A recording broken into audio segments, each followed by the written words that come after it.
আগুনে হাত দিলে হাত পোড়ে, এটা তাদের জানিয়ে দিতে হবে। আমি যেখানেই থাকি, এই বাংলাদেশই আমার, এই দেশ আমার বাবা স্বাধীন করে দিয়ে গেছে। ইউনূসের একটা দোষ আছে, মানুষের কাজ চুরি করা। যেমন ক্ষমতা চুরি করেছে, ডাকাতি করে ক্ষমতা নিয়েছে, ওইভাবে কামচোর আমাদের করা কাজগুলিকে সব চুরি করে এই ইউনূস চোরা সেগুলি নিয়ে আবার স্বপ্ন দেখে। তার এক মাইক লাগানো আছে, তার প্রেস সেক্রেটারি বানিয়ে মিথ্যে কথা বলে জাতীয় আন্তর্জাতিকভাবে খুব দাম বাড়াতে চেষ্টা করে। জঙ্গিদের হাতে নিয়ে ইউনূস কিন্তু ক্ষমতা দখল করেছে। চারিদিকে যখন নির্বাচনের দাবি উঠছে, সে কিন্তু নির্বাচন করতে চাচ্ছে না। এত মানুষ মারা গেছে, কীভাবে নির্বাচন করবে? মানুষ মেরেছে কি? মানুষ তো হত্যা করেছে এই আমাদের স্বরাষ্ট্র উপদেষ্টার ভাষায় তাদের প্রিয় পোড়া পান্ডা। অপকর্মগুলি তো তারাই করেছে, নিজেরাই মানুষ খুন করেছে। তারা কিন্তু নির্বাচন কথা বলে না।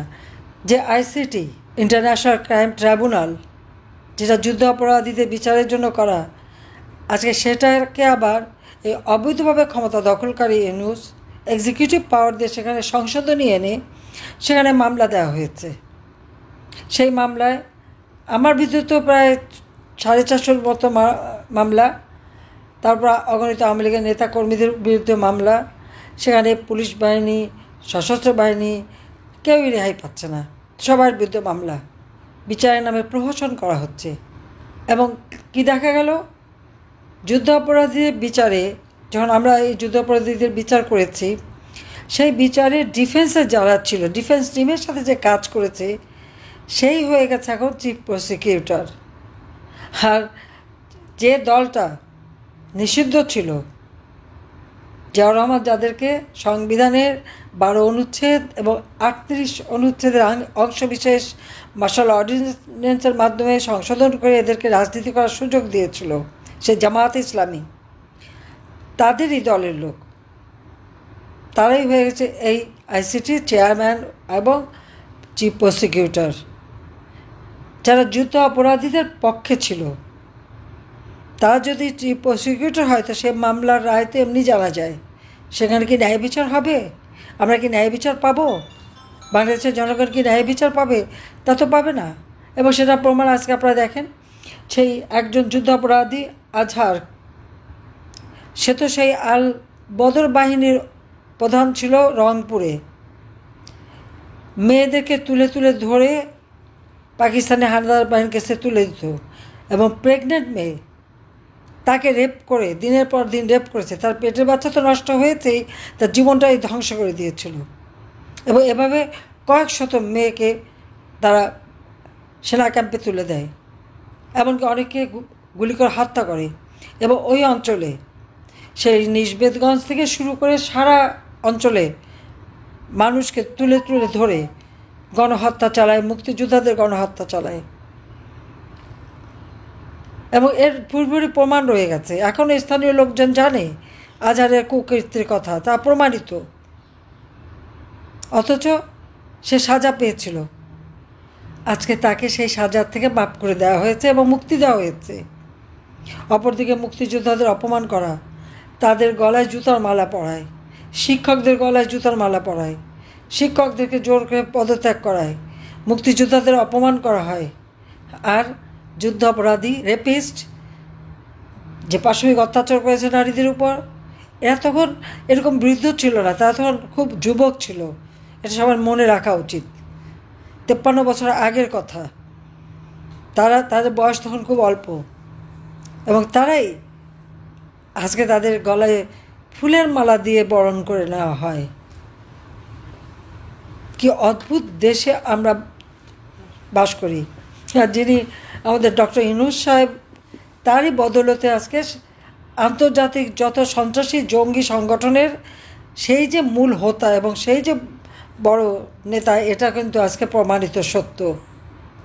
অথচ মানুষকে, সারা বিশ্বকে সে বোকা বানিয়েছিল। যে গ্রামীণ ব্যাংক সরকারি টাকায় তৈরি করা, 6,000 টাকা বেতনে একটা এমডির পদে চাকরি করত, তারপর সে হাজার হাজার কোটি টাকার মালিক কীভাবে হলো?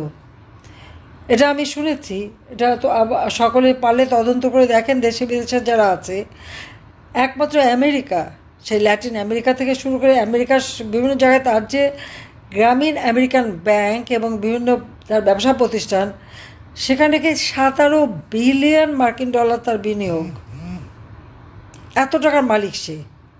ফ্রান্সে শোনা যায় 2 বিলিয়ন ডলারের তার ব্যবসা, এবং সেখানে 2 না 3টে ব্যাংকের সাথে তার শেয়ার আছে।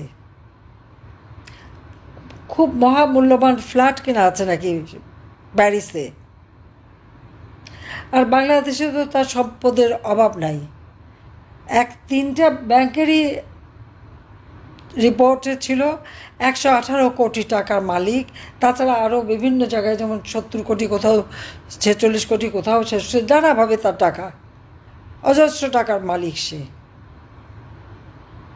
পূর্বাঞ্চলে 10 কাঠা জমি নিয়েছিলাম আমরা, তার জন্য সেটাকে বিরাট অপরাধ হয়ে গেছে। তার জন্য একেবারে রেড অ্যালার্ট দেওয়া হয়। আমাদের ছেলে মেয়ে কেউ বাদ যায় না, জয়, পুতুল, ববি, টুলি প্রবন্ধী কেউ না, রিয়ানা, সবার বিরুদ্ধে মামলা। অপরাধ কি 10 কাঠা জমি? কেন, আমরা কি অপরাধ করছি? আমাদের কি 10 কাঠা জমি পাবারও অধিকার নাই?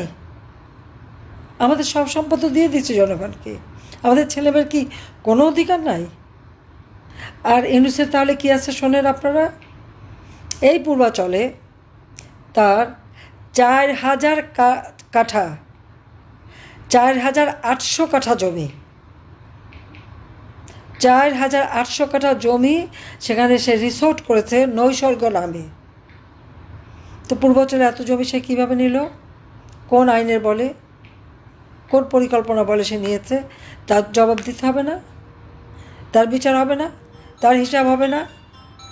উত্তরায় 5 একরের উপরে জমি। কক্সবাজারেও কিন্তু নৈসর্গ রিসোর্ট আছে। সমগ্র বাংলাদেশে 6000 কোটি টাকার খালি জমি কিনে রেখেছে মানুষকে নাকি সেবা দেবে। আজকে একটা সেবাও কি মানুষ পেয়েছে সেখান থেকে?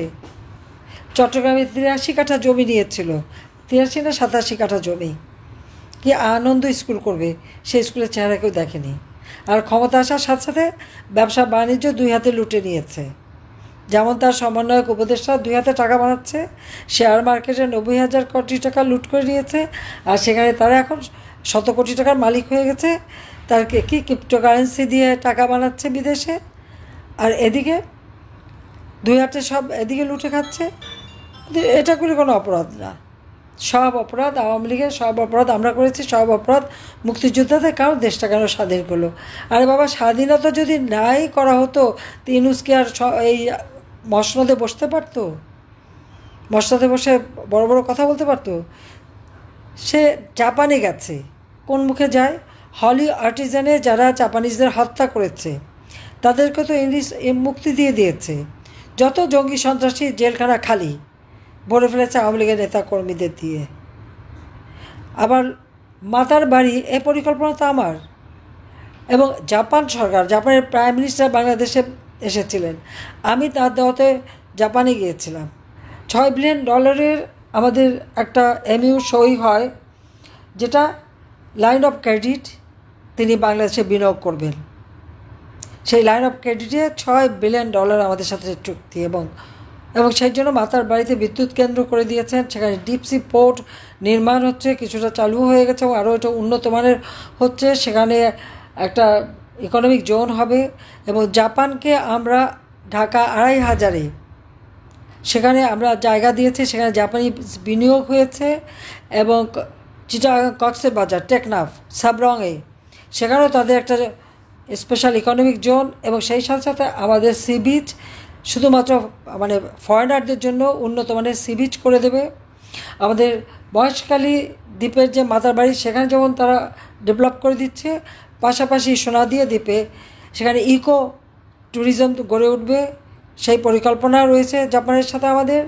জাপানের সাথে তো আমাদের সেই সম্পর্ক রয়ে গেছে, এবং বিগ বি এই কর্মসূচির আওতায় ব্যাপকভাবে তারা এখানে বিনিয়োগে এসেছে। মেট্রো রেল জাপান করে দিয়েছে। কাজে এভাবে বিভিন্ন ডেভেলপমেন্ট ওয়ার্ক তারা করে দিচ্ছে জাইকার অর্থায়নে। আজকে আমি যে কাজগুলি করে যাচ্ছি অলরেডি চলমান, যেগুলি সম্পন্ন হচ্ছে বা হবে, এটা নাকি ইউনূস স্বপ্ন দেখেছে, করে ফেলেছে। স্বপ্ন দেখলো কোথায়, কখন? আর এই কাজগুলি তো আমি করেই দিয়েছি, ইতিমধ্যে কাজ করা হয়ে গেছে। তাহলে সে আবার স্বপ্ন দেখলো কী করে? ইউনূসের একটা দোষ আছে, মানুষের কাজ চুরি করা।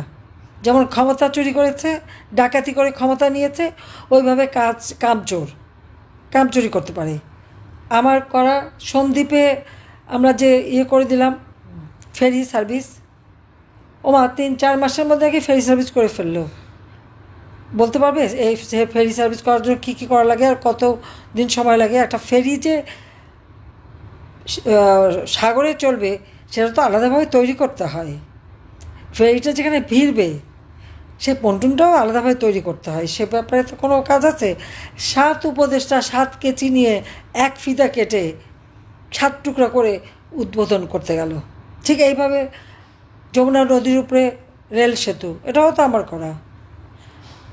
এই বরিশাল আপনারা ভেবে দেখেন তো, আগে যাতায়াত করতে কত সময় লাগতো, এখন 3 ঘন্টা থেকে 4 ঘন্টার মধ্যে ঢাকা আসতে পারেন। এখানে পদ্মা সেতুই শুধু না, তার আগে শিকারপুর, দ্বারিকা, গাবখান, কীর্তনখোলা, পায়রা নদীর উপর সব ব্রিজ কিন্তু আমার করে দেওয়া। প্রত্যেকটা সেতু আমরা কত নাম বলবো, সমস্ত সেতুগুলি এক এক করে রাস্তা করে দিয়েছি। এমনকি ভাঙ্গার থেকে রেল লাইন বরিশাল হয়ে ঝালকাঠি হয়ে একেবারে সেই মংলা বন্দর পর্যন্ত যাবে, সেটাও কিন্তু আমরা করে দিয়েছি। ইতিমধ্যে ঢাকা থেকে যশোর পর্যন্ত ফরিদপুর হয়ে রেল লাইন চালু হয়ে গেছে এবং সেটা একেবারে মংলা বন্দর পর্যন্ত প্রত্যেকটা নদী ব্রিজ করে রেল চালু করে দিয়েছি এবং সেখানে হাইওয়ে করা 6 লেন বিশিষ্ট হাইওয়ে হবে, যেটা ঢাকা থেকে একেবারে বরিশাল হয়ে মংলা বন্দর পর্যন্ত যাবে। সে পরিকল্পনাও কিন্তু আমাদের করা আছে। প্রত্যেকটা পরিকল্পনা আমি নিজে করে দিয়ে এসেছি। কাজ হয়তো সবগুলি শুরু করতে পারিনি এখনও, কিন্তু শুরু করার কথা ছিল। আমাদের করা কাজগুলিকে সব চুরি করে এই ইনুচোরা সেগুলি নিয়ে আবার স্বপ্ন দেখে। তার এক মাইক লাগানো আছে, তার প্রেস সেক্রেটারি বানিয়ে মিথ্যে কথা বলে জাতীয় আন্তর্জাতিকভাবে খুব দাম বাড়াতে চেষ্টা করে। কাজে এর হাত থেকে দেশকে রক্ষা করতে হবে এবং তার জন্য সকলকে ঐক্যবদ্ধ হতে হবে। তবে আমি আপনাদের সেটি আহ্বান করব যে এভাবে বসে থাকা না। আজকে জেলখানা থেকে কোর্টে নেওয়ার সময় আমাদের নেতাকর্মীদের মারে, আর আপনারা দাঁড়িয়ে দেখবেন। কেন দাঁড়িয়ে দেখবেন? এখন থেকে যাকে যখনই নেওয়া হবে সেখানে লোক দাঁড়িয়ে থাকবে, যারা মারতে আসবে তাদের উপযুক্ত শিক্ষা দিয়ে দেবেন। উপযুক্ত শিক্ষা দিতে হবে, বাধা দিতে হবে। গেরিলা যুদ্ধ করে বাংলাদেশ স্বাধীন হয়েছে, কাজে যেভাবে পারেন এদেরকে শিক্ষা দেন, এটাই আমার নির্দেশ। আগে এই শিক্ষাটাই তাদের দিতে হবে। আগুনে হাত দিলে হাত পোড়ে, এটা তাদের জানিয়ে দিতে হবে। মানুষ খুন করলে নিজেরও জীবন বিপন্ন হয়, এটা তাদের শিক্ষা দিতে হবে। এর থেকে আর কত বলবো? শুধু নির্দেশ চাইলে হবে না। আপনার ঘর পূর্বে আর আপনি নির্দেশে বসে থাকবেন যে আপনি তাদের প্রতিকার করবেন না বা তাদের বিরুদ্ধে ব্যবস্থা নেবেন, এটা তো হয় না।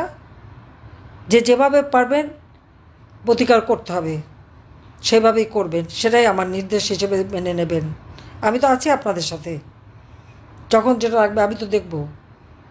আমি যেখানেই থাকি এই বাংলাদেশই আমার, এই দেশ আমার বাবা স্বাধীন করে দিয়ে গেছে। লাখো শহীদের রক্তের বিনিময়ে স্বাধীনতা পেয়েছি। কাজে এটাকে নিয়ে হেলাখেলা আমরা করতে দিতে পারি না। এই দেশকে এই খুনি ইউনূসের হাত থেকে, জঙ্গিদের হাত থেকে উদ্ধার করতে হবে এবং ইনশাল্লাহ আমরা তা করতে পারবো, এ বিশ্বাস আমার আছে। সেই জন্য তো আল্লাহ বাঁচিয়ে রেখেছে। আল্লাহ একবার একটা ঘটনা থেকে বাঁচায়, তারপরে দেখা যায় আমার কিছু কাজ দেয়, সেই কাজ করি এবং ইনশাল্লাহ এটা করবো। সবাই ভালো থাকেন, সুস্থ থাকেন। জয় বাংলা, জয় বঙ্গবন্ধু, বাংলাদেশ চিরজীবী হোক। খোদা হাফেজ।